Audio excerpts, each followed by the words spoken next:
Israel's Prime Minister Benjamin Netanyahu has expressed, quote, profound shock over videos released by Hamas showing two emaciated hostages in Gaza. His far-right National Security Minister Itamar Ben-Gvir has responded to the videos as well, speaking at the Flashpoint Temple Mount in Jerusalem, known to Muslims as Haram al-Sharif. He repeated his call for Israel to take over the entire enclave. Hamas horror videos come amid one thing, their effort to put pressure on the State of Israel. And I'm saying from here, the Temple Mount, from the place we proved we can do sovereignty and governance, precisely from here it is necessary to send a message and to make sure the entire Gaza Strip must be occupied, declaring sovereignty in all of the Gaza Strip, taking down any Hamas member and encouraging voluntary migration. Only in this way would we bring back the hostages and win the war.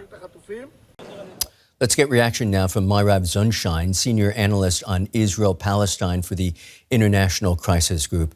Mairav, you just heard the Israeli National Security Minister saying that, quote, the entire Gaza Strip must be occupied. There will no doubt be reaction to this. What's yours? Well, this is not new. Him and other elements of the government, the far-right Netanyahu government, have been talking about occupying the Gaza Strip. Some of the ministers that are in this government, were against Israel's withdrawal from the Gaza Strip in 2005, and they've been talking since the beginning of the war about fully occupying and cleansing Gaza of Palestinians. So this isn't new. It's just being reiterated now again because we're at another impasse in the talks. This is something that most Israelis would not necessarily agree to, but this is the trajectory that this current government is on. The images from Gaza have been shocking for most, and I mean images of both Palestinians and Israeli hostages. We just heard again from Ben-Gvir. Give us a sense of how the public is reacting. What's the dialogue that's going on in Israel today? Well, it's important to understand that the suffering and the man-made humanitarian disaster in Gaza that Israel is responsible for is not something that is mostly shown in the media. It's not something that is discussed in public discourse. However, there have been people who have been protesting about the starvation of Gaza. There's small protests, people holding pictures of children in Gaza who have been killed. And there's now more and more awareness of it because the situation has reached on the brink of famine, and it's impossible to ignore. And Trump has talked about it.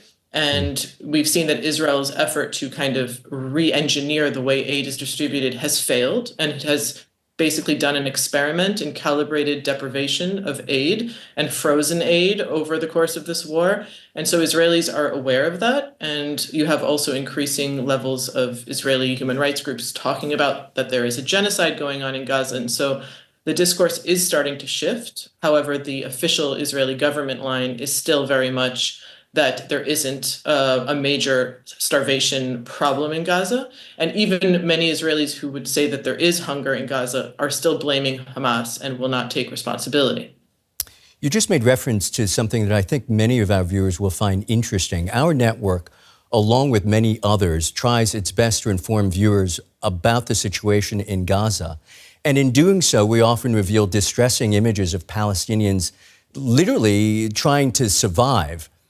I'm curious, when you say that the Israeli media doesn't really show you what's going on in Gaza, what exactly do you mean?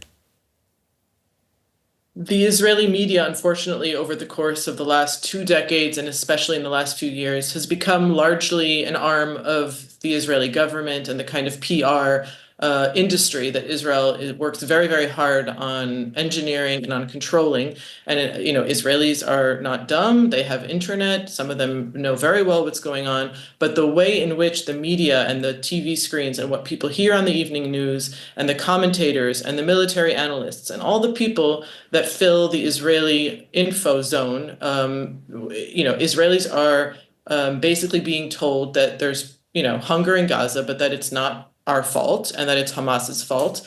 And then they show pictures of Hamas militants who are not skin and bones, and they say, see, some of, they're starving the hostages, but not. So this is it's just all about framing and about the discourse and a shirking of responsibility.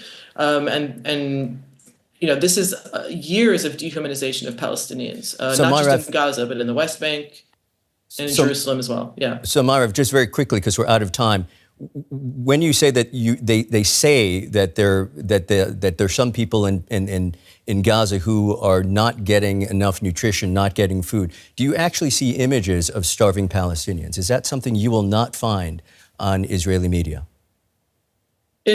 It's almost non-existent. It's almost non-existent. It's not something that you'll see. It's very rare. There are some independent outlets that show it. There's moments where it's shown in reference to something, but it's not something that is part of the daily Israeli news discourse.